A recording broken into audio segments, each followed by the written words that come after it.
Shalom. Hi. It's about that time of year where uh, Chanukah, no matter how different you spell it, Hanukkah is coming up. And it is the purpose of this video to give you a historical overview because, ironically enough, Hanukkah, though maybe from the non-Jewish world one of the most recognizable of Jewish holidays, is also one of the holidays that there are a ton of misconceptions about, and that the story is rather the mythic story is rather in contrast to the actual historical and in fact more powerful story. So it is my attempt to humbly give you the historical context of what makes up the mythic context of of the holiday of Hanukkah. Okay, first, take yourself back to the ancient world, circa about 350 BCE, and you are in the court of Alexander. And you know he was great because actually his last name was Alexander the Great. And Alexander the Great conquered, with all due respect, in an Anglophile way, the most of the known world at that time. At least most of the known world according to people in the Mediterranean. So the empire stretched all the way from what would be Spain all the way to India. And Alexander was actually a very forward-thinking conqueror, and he allowed people to basically keep their culture, practice whatever theology, religion they chose to do so, and be very much independent within his empire. All he cared about was getting his taxes and security around his core Hellenistic people. However, as all things do. In fact, just as an aside, Alexander to this day is even a very popular name among Jews to name their children, our children, because of how popular Alexander was with our people in Old Israel. Alexander died, and his kingdom, his empire was divvied up among many other of his younger relatives, his attaches, whatever, and Antiochus took charge of Israel. Now, this was a radical change because these new leaders were not content with only getting taxes. They wanted to turn the entire world into a Hellenistic empire. And there were many changes coming. And the changes were things like the role of women was really subjugated to a great deal. Women in the old Hellenistic ways of doing things were just incredibly not thought of really as full human beings.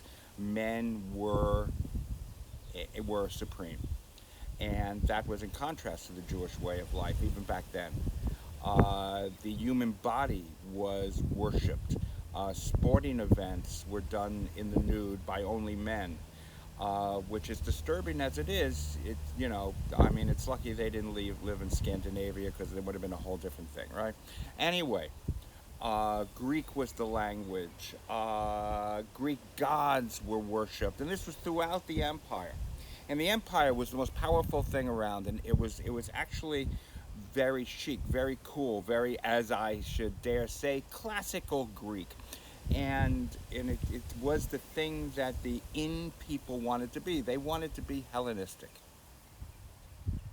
Now this caused a controversy in Old Israel, because as I said, the Greek way of life, the Hellenistic way of life, was very, very much in contrast and conflict with basic Jewish thought, Jewish philosophy, Jewish theology.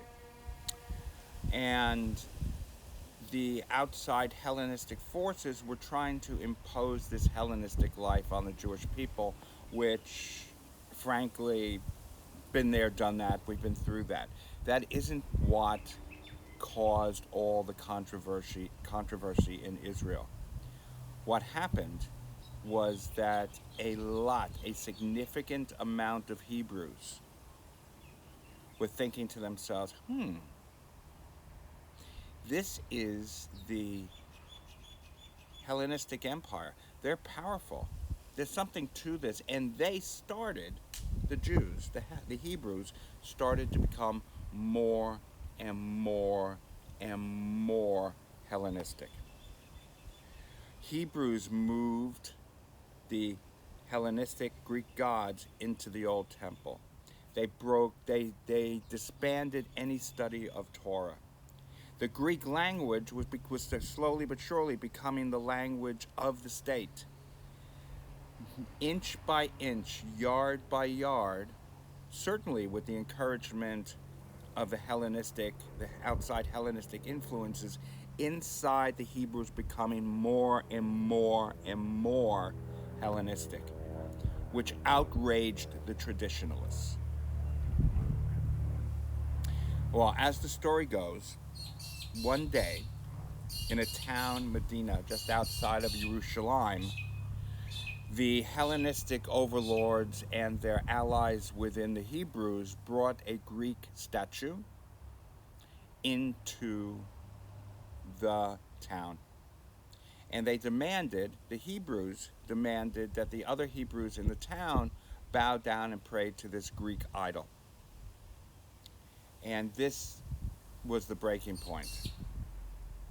Within this town, there was a priest named Matthias. And Matthias came out and said, the first Hebrew that goes and bows down to this statue, I am going to slay him. I am going to run him through with my sword.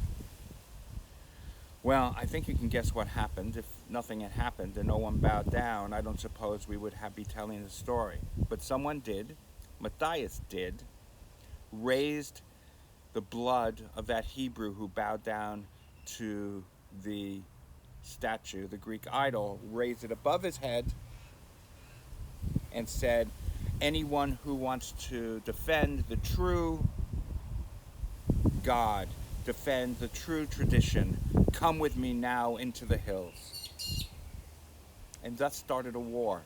His family, the Maccabees, led by Judah, were the leaders of this rebellion, this resistance against assimilation into the Hellenistic world. Now, many people will tell you that this was a war between the Greeks and the Jews. Nonsense. This was a civil war. It was Jew versus Jew, Hebrew versus Hebrew, and like any civil war, it was bloody, it was horrific, and it was brutal. There were incredible atrocities performed on both sides to each other. And there were massacres. There were times where the Hellenists would string up Jewish women with their babies and kill them. There were times that the Maccabees came and slew all the parents and took the children and kidnapped them and raised them within the tradition. It was absolutely horrific. And it was absolutely an abomination. Now, this lasted for several years. And slowly but surely, the Maccabees got the upper hand, and they won the civil war. And then they went to the temple. Now, the temple in Old Israel was really the conduit for celebrating any of the Chagim, any of the festivals. Without it, you could not do it, because the entire nation would gravitate and migrate to the temple to celebrate whatever Simcha, whatever Chagim was happening at the time. Pesach, Shavuot, Sukkot, Rosh Hashanah, all those at the temple. Without the temple, you can't do it. So after several years, around this time of year, the Maccabees liberated the temple. Now, the Maccabees were fanatics. Make no mistake about it. The Maccabees were fanatics. And they absolutely, after cleaning up the temple, because there had been all sorts of non-kosher animal sacrifices and Greek gods and all this type of stuff, they had to clean it out, rededicate it, which dedicate is actually what Hanukkah means. And they took back the temple, and they were thinking they couldn't wait. They had attention deficit, right? They couldn't wait for the next Hagim to actually use the temple for something that was sacred. Because the next Hagim coming up is Pesach. That's all the way in Israel, all the way in the springtime, around March, April. So it is, they can't wait that long. So what they actually do is they go, we are going to make an exception, and we are going to observe the last Hagim in its entirety, in its entirety, to get the ball rolling. Now, the last one that just passed, just a few months ago, but Hagim that just passed with Sukkot, with Simchat Torah. So that's what they celebrated, and that's what they rededicated the temple with. And Sukkot with Simchat Torah is 8 days. That, my friend, is why Hanukkah is 8 days. The myth about the oil is exactly, it's a story. It's a nice story, but it has nothing to do with the 8 days. It has to do with the fact that when the Tanakh was codified, was in 135 CE, after a tremendous failed resistance against the Roman Empire, which thousands and thousands of Jews were killed in reprisals. The rabbis decided not to put the book of Maccabees in the Tanakh. It's not in the Bible, not in the Jewish Bible. It's not in the Tanakh. And they decided that instead of highlighting the armed resistance of the Maccabis, because they didn't want people to get that idea. Remember, they had just been through that horrifically. They came up with a story of the miracle of the oil burning for 8 days. That's why they did it. I can understand why they did it, but it's not, there is no historical truth to the oil story. Now, I'm going to do another video that's going to come down with specifics about, activities and what are the symbols and stuff like that. But I want you to take away what's one gigantic overriding theme about what Hanukkah is. It is about light. It's about all sorts of wonderful stuff. But what it is, it's an examination every year about where on the spectrum, because us Jews, for the most part, live in a world that is non-Jewish. And there is a lot of at least originally non-Jewish ideas, non-Jewish cultural things that may or may not pull us away from our core Judaism. There's ultra traditional Jewish over here and not Jewish over here, and it is a spectrum. The Hanukkah story is basically about where on that spectrum do we lose who we are if we adopt different cultural motifs. So you can go there, but where there is a point that you cease culturally being Jewish, and where it is, and no one can make that call except for you. You don't let a rabbi, don't let a leader seek counsel, and you make that choice about where it is. And you can also shrink it down to each one of you, how many of you to be accepted in a group around you, whether it's accepted by friends, co-workers, classmates, other family members. Give up a part of yourself to appease them, to be one of them. And at what point do you lose who you really are?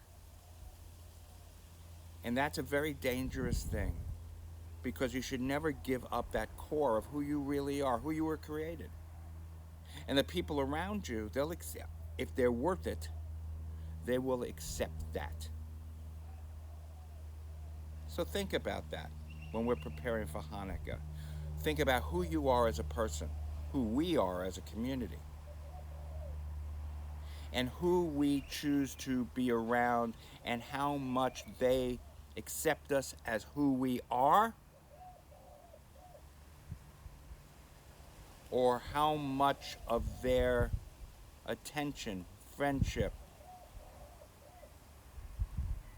acceptance depends on us giving up who we truly are.